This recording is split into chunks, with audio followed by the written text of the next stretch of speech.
बिस्मिल्लाहिर्रहमानिर्रहीम। अस्सलाम वालेकुम दोस्तों, मेरा नाम आसिफ खान और आप देख रहे हैं इंडियन मुस्लिम। दोस्तों, जब हमसे ये पूछा जाता है कि भारत को आजाद कराने वाले स्वतंत्रता सेनानियों के नाम बताओ, तो हम हजार नाम फटाफट गिनवा देते हैं। मगर जब हमसे कोई ये पूछ ले कि मुस्लिम स्वतंत्रता सेनानियों के नाम बताओ, तब हम टीपू सुल्तान, खान अब्दुल गफ्फार खान और अशफाकुल्लाह खान के अलावा चौथा नाम नहीं बता पाते। और ये सिर्फ इसलिए क्योंकि मुसलमानों ने अपना इतिहास मिटने से नहीं बचाया, और जो बचा कुचा इतिहास आज है उसको भी मुस्लिम कौम पढ़ने की जहमत नहीं उठाती। आज मैं आपको 15 ऐसे मुस्लिम स्वतंत्रता सेनानियों के बारे में बताऊंगा जिनका नाम भी आपने पहले कभी नहीं सुना होगा। मैंने इन 15 मुस्लिम स्वतंत्रता सेनानियों के बारे में बड़ी मुश्किल से जानकारी जुटाई है, क्योंकि अक्सर इतिहास की किताबों से इनका नाम सहित इतिहास गायब कर दिया गया है। तो मेरा आपसे निवेदन रिक्वेस्ट रहेगी कि आप वीडियो को पूरा जरूर देखना। सैयद मोहम्मद सरफुद्दीन 1901 बिहार में पैदा हुए ये मुस्लिम स्वतंत्रता सेनानी पैसे से एक यूनानी डॉक्टर थे। जब महात्मा गांधी ने 1930 के नमक आंदोलन की घोषणा की, तो ये गांधी के साथ कंधे से कंधा मिलाकर भारतीय स्वतंत्रता आंदोलन में शामिल हो गए। इनके साहस से बौखलाए अंग्रेजों ने गांधी के साथ ही इनको भी जेल की कोठरी में बंद कर दिया। वर्ष 2007 में भारत को आजाद कराने के इनके साहसिक योगदान के लिए भारत सरकार ने इनको पद्म भूषण से सम्मानित किया। 30 दिसंबर 2015 को 114 वर्ष की उम्र में इनका इंतकाल हो गया था।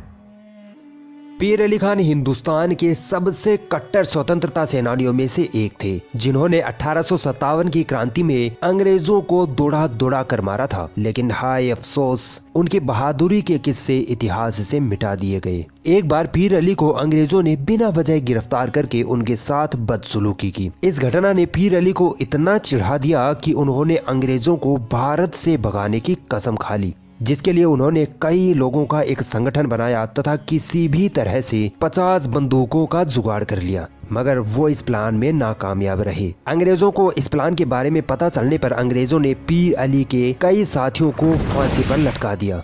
मगर पीर अली ने फिर से आजादी के झंडे को बुलंद किया और अपने 200 क्रांतिकारियों के साथ गुलजार बाग में अंग्रेजों के मुख्यालय पर हमला कर डाला, जिससे उनके कई साथी तो शहीद हो गए, मगर अंग्रेजों का कमांडर लिलियन मारा गया।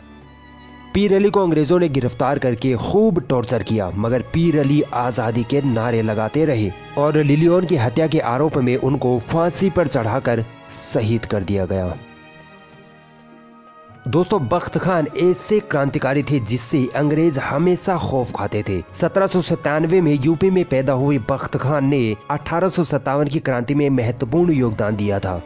बख्त खान ईस्ट इंडिया कंपनी में सैन्य कमांडर थे, मगर अंग्रेजों के जुल्म को देखकर आजादी की ऐसी आग उनमें पैदा हुई कि अंग्रेजों को भारत से खदेड़ने का उन्होंने बेड़ा उठा लिया। बहादुर शाह जफर को जब अंग्रेजों ने गिरफ्तार कर लिया, तो बख्त खान ने ही आजादी की बागडोर संभाली, मगर हथियार, गोला बारूद और भोजन की कमी के कारण आजादी का ये आंदोलन कमजोर पड़ गया और अंग्रेजों ने 13 मई 1859 को बख्त खान को शहीद कर डाला। मौलवी अब्दुल्ला शाह इतने बड़े क्रांतिकारी थे जिनको खुद अंग्रेज अपना सबसे बड़ा दुश्मन मानते थे। अंग्रेजों ने बिना वजह इनकी सारी संपत्ति जब्त कर ली, जिससे मौलवी अब्दुल्ला के सीने में अंग्रेजों के खिलाफ नफरत भर गई और इन्होंने अपनी मातृभूमि से विदेशी आक्रमणकारियों को भगाने का निर्णय लिया। इन्होंने कई क्रांतिकारियों का संगठन बनाया और अंग्रेजों के खिलाफ बगावत खड़ी कर डाली। अंग्रेजों ने उनको गिरफ्तार कर देशद्रोह का आरोप लगाकर फांसी की सजा सुना डाली, मगर उसी वक्त 1857 की क्रांति छिड़ गई और मौलवी अब्दुल्ला जेल से निकल भागे। मौलवी अब्दुल्ला ने अंग्रेजों के दिलों में इतना खौफ पैदा कर डाला था कि अंग्रेजों ने इन पर उस वक्त के 50,000 का इनाम घोषित कर दिया था। और दोस्तों, ये वो पहले क्रांतिकारी थे जिन पर ऐसा इनाम रखा गया। अंग्रेजों से छुपने के लिए मौलवी अब्दुल्ला ने पवायायन के राजा से मदद मांगी, मगर उस राजा ने दरवाजे ना खोले और अंग्रेजों ने मौलवी अब्दुल्ला को गोलियों से भून दिया और वो शहीद हो गए। दोस्तों, सैयद अलाउद्दीन हैदर अंग्रेजों को फूटी आंख नहीं सुहाते थे, क्योंकि ये वो क्रांतिकारी थे जिन्होंने आजादी के पहले आंदोलन के लिए बहुत सारे क्रांतिकारियों को अंग्रेजों के खिलाफ एकजुट कर लिया था। सैयद अलाउद्दीन हैदर का जन्म 1824 ईस्वी में तेलंगाना में हुआ था। ये हैदराबाद की मक्का मस्जिद के प्रचारक व इमाम थे। 1857 की क्रांति में मौलवी अलाउद्दीन ने अपने 300 क्रांतिकारियों के साथ मिलकर ब्रिटिश रेजिमेंट बिल्डिंग पर हमला बोल दिया, मगर अफसोस वो कामयाब न हो सके। पता है क्यों? क्योंकि उनके एक साथी मंत्री सालार जंग ने उनको धोखा दे दिया और अंग्रेजों का साथ दिया। अंग्रेजों ने मौलवी अलाउद्दीन को अंडमान की काला पानी की जेल की सजा सुनाई। दोस्तों, ये वो पहले स्वतंत्रता सेनानी थे जिनको काला पानी की सजा हुई थी। 30 साल तक वो काला पानी की दर्दनाक यातनाएं झेलते रहे और फिर उनकी मृत्यु हो गई। दोस्तों, मौलवी अलाउद्दीन के साथ ही एक और मुस्लिम स्वतंत्रता सेनानी तुर्रेबाज खान ने भी अंग्रेजों के खिलाफ विद्रोह छेड़ रखा था। इनको भी मौलवी अलाउद्दीन के साथ काला पानी जेल भेज दिया गया था। इन्होंने वहां से भागने की कोशिश की, मगर अंग्रेजी पुलिस ने इनको गोली मार दी। दोस्तों, अंग्रेजों के दिल का खौफ और जुल्म देखिए। जब तुर्रेबाज खान गोली से मर गए, फिर भी उनकी लाश को हैदराबाद लाकर सबके सामने फांसी दी गई। भारत सरकार ने तुर्रेबाज खान के देश के लिए बलिदान का सम्मान करते हुए उनके नाम पर एक सड़क का नाम तुर्रेबाज खान रोड रखा, जो हैदराबाद के कोटी में यूनिवर्सिटी कॉलेज फॉर वुमेन के पास स्थित है।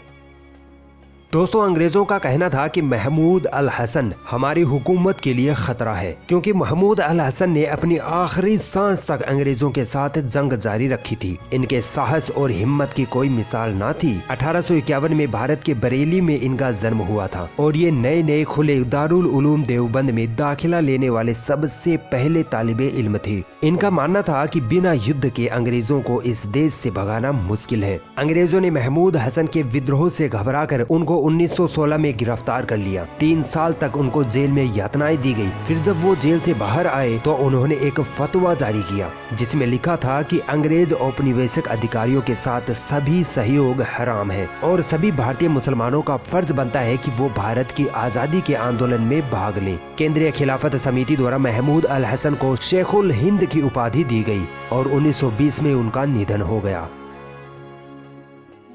दोस्तों, हथियारों की जंग से बड़ी जंग होती है कलम की जंग। मौलाना मजहरुल हक वो क्रांतिकारी थे जिन्होंने अपने कलम से ही अंग्रेजों के छक्के छुड़ा दिए थे। मौलाना मजहरुल हक 1886 को पटना बिहार में पैदा हुए। इन्होंने इंग्लैंड से कानून की पढ़ाई की और जब भारत लौटे तो इनको जल्द ही समझ में आ गया था कि ये अंग्रेजी हुकूमत भारत के लिए खतरा है। इसलिए इन्होंने असहयोग आंदोलन, खिलाफत आंदोलन तथा चंपारण सत्याग्रह में बढ़ चढ़कर अपना योगदान दिया। मौलाना मजहरुल हक की आवाज दबाने के लिए अंग्रेजों ने इनको 3 माह के कारावास की सजा सुनाई, मगर मौलाना मजहरुल हक टस से मस न हुए। इन्होंने द मदरलैंड यानी मातृभूमि नाम से पत्रिका निकाली, जिसमें वो अंग्रेजों के खिलाफ बगावत पर लिखते तथा भारतवासियों को अंग्रेजों के खिलाफ एकजुट होने का संदेश देते। बार बार अंग्रेज इनको जेल भेजकर यातनाएं देते, मगर मौलाना मजहरुल हक देश के लिए सीना तान कर अंग्रेजों के खिलाफ लड़ते रहे। मौलाना मजहरुल हक के बलिदान के सम्मान में पटना में इनके नाम से 2 यूनिवर्सिटी भी बनाई गई है।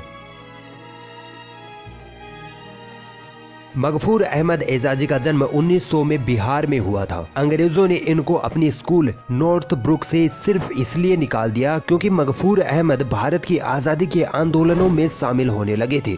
अंग्रेजों ने कई बार मगफूर अहमद को बिना किसी आरोप के जेल में सजा दी, यातनाएं दी, ताकि वो अंग्रेजों से बगावत ना कर पाए। लेकिन मगफूर अहमद ने अपने देश के लिए जान दांव पर लगा रखी थी।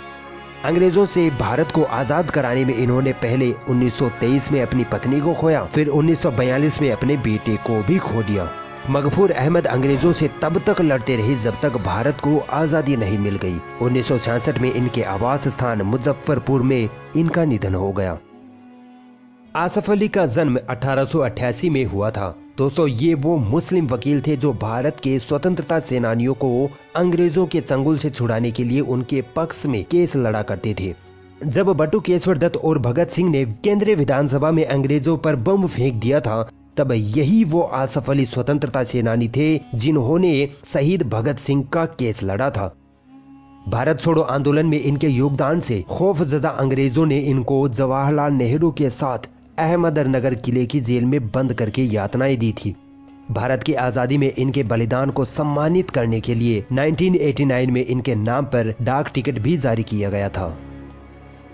1888 को जन्मे सैफुद्दीन कोई छोटे मोटे क्रांतिकारी न थे। महात्मा गांधी के साथ मिलकर इन्होंने असहयोग आंदोलन को आगे बढ़ाया था। जलियांवाला बाग नरसंहार में इनको सबसे ज्यादा याद किया जाता है, जहां अंग्रेजों ने निहत्थे मासूम भारतीयों का नरसंहार किया था।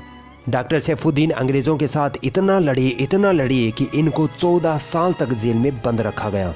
इन्होंने भारत पाकिस्तान के विभाजन का भी कड़ा विरोध किया था। 1963 में इनका निधन हो गया और इंडियन पोस्ट ने उनकी 100वीं जन्मतिथि पर उनके सम्मान में एक विशेष स्मारक डाक टिकट जारी की थी। अब्बास अली का जन्म उत्तर प्रदेश में 1920 में हुआ था। बचपन से ही ये अंग्रेजों से नफरत करने लगे थे। भगत सिंह और चंद्रशेखर आजाद जैसे स्वतंत्रता सेनानियों से इन्होंने प्रेरणा ली थी और अंग्रेजों से लोहा लेने की ठान ली। सुभाष चंद्र बोस ने जब विद्रोह का आह्वान किया तो ये उनके साथ आजाद हिंद फौज में शामिल हो गए। इन्होंने अंग्रेजों को इतना सताया कि अंग्रेजों को इनको 50 से ज्यादा बार जेल में बंद करना पड़ा। ये होता है असली बलिदान। 2014 में हार्ट अटैक से इनका निधन हो गया था। 1909 में पैदा हुए वाक्कम मजीद अपने स्कूली दिनों में ही भारतीय स्वतंत्रता आंदोलन में शामिल हो गए थे। उन्होंने हर तरीके से अंग्रेजों को भारत से भगाने की कोशिशें की। 1942 में इन्होंने भारत छोड़ो आंदोलन में भाग लिया तथा अंग्रेजों के खिलाफ विद्रोह खड़ा कर दिया। अंग्रेजी हुकूमत ने इनको गिरफ्तार कर लिया तथा कई महीनों तक इनको दर्दनाक यातनाएं दी। भारत की आजादी में इनके योगदान का सम्मान करते हुए 1972 में भारतीय सरकार ने इनको ताम्रपत्र से सम्मानित भी किया था। 10 जुलाई 2000 को वाक्कम मजीद का इंतकाल हो गया। 1898 को केरल में पैदा हुए अब्दुल रहमान ने अपनी पढ़ाई बीच में ही सिर्फ इसलिए छोड़ दी क्योंकि उनको अंग्रेजों से अपने देश हिंदुस्तान को आजाद करवाना था। 1929 में इन्होंने अपना अखबार अल अमीन प्रकाशित किया, जिसमें अंग्रेजों के खिलाफ इन्होंने मुसलमानों को एकजुट करने का प्रयास किया। इन्होंने लगभग सभी आजादी के आंदोलनों में अपना अमूल्य योगदान दिया और इसके लिए इनको कई बार जेल भी जाना पड़ा। ये सुभाष चंद्र बोस के समर्थक थे और 1945 को इनका निधन हो गया। दोस्तों, इतिहासकारों का कहना है कि अंग्रेजी हुकूमत ने मौलवी मोहम्मद बाकिर को तोप के आगे बांधकर उड़ा दिया था। 1780 में इनका जन्म हुआ और 1857 की क्रांति के ये ऐसे क्रांतिकारी थे जिन्होंने 77 साल की उम्र में भी अंग्रेजों को धूल चटा दी थी। ये अपने अखबार अकबर उस जफर, जो कि बहादुर शाह जफर के नाम पर था, के जरिए भारतीय क्रांतिकारियों के समर्थन में लेख लिखते, जिससे अंग्रेजों को खूब मिर्ची लग जाती थी। अंग्रेजों को डर लगने लगा कि मौलवी बाकिर के अखबार के कारण कहीं भारत के लोग हमारे खिलाफ एकजुट होकर विद्रोह न कर दें। इसलिए 14 सितंबर 1857 को अंग्रेजों ने इनको गिरफ्तार कर तोप से उड़ाकर शहीद कर दिया। ये है मुसलमानों का बलिदान। अगर ये वीडियो आपको पसंद आई तो इस वीडियो को लाइक जरूर करें और भी ऐसी इंटरेस्टिंग वीडियोस देखने के लिए हमारा चैनल सब्सक्राइब जरूर करें और इस घंटे को भी दबाएं ताकि जब भी हम कोई नई वीडियो डालें तो उसका नोटिफिकेशन आप तक सबसे पहले पहुंच जाए।